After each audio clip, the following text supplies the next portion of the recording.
2006-7 ఆ ప్రాంతంలో శ్రీకాకుళానికి చెందిన ఆ తల్లి పేరు రమణమ్మ. మన మందిరానికి కొత్తగా వచ్చారు.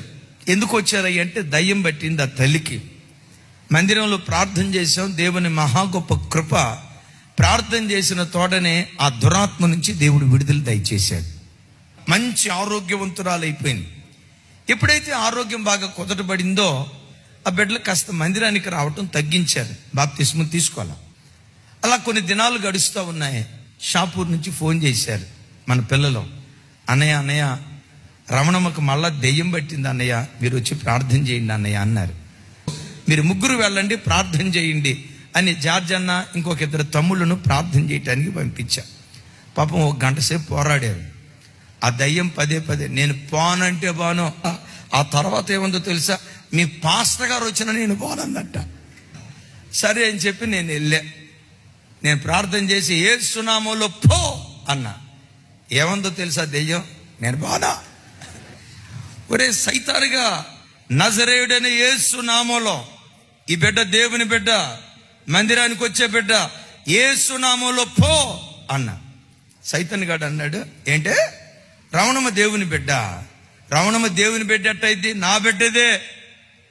నీ బిడ్డ ఎట్టయిద్ది, ఆదివారం చర్చికి వస్తుంటే నీ బిడ్డ కాదు దేవుని బిడ్డ అన్న.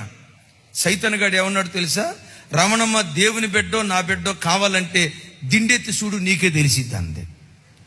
తమ్ముడు జార్జి దిండి పైకెత్తన్న. ఆ దిండి పైకెత్తితే దిండి కింద సారా ప్యాకెట్లు ఉన్నాయి, సారా పొట్లాలు ఉన్నాయి. నా ఓట్లు ఉన్నాయి. నేను ఊరకొచ్చాను అనుకున్నావా? నాకు సంబంధించిన క్రియలు ఎక్కడున్నాయి?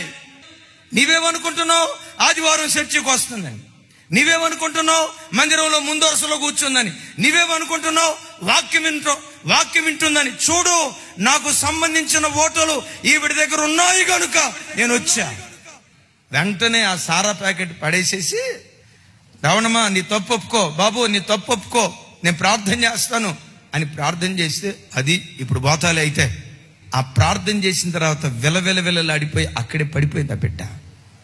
ఈరోజు వాక్యం వింటున్న అయ్యలారా, అమలారా, వాడికి చెందిన ఓటలు ఏవి నీలో ఉన్నాయో యేసు నామం పేరిట వాటికి నువ్వు అడ్డు కట్ట వేయగలిగితే అపవాది నీ ఇంటిలో కాదు కదా, నీ ఛాయలకు కూడా, నీ ఇంటి నీడకు కూడా రాకుండా దేవుడు తన రక్తపు కంచె వేసి కాపాడును గాక.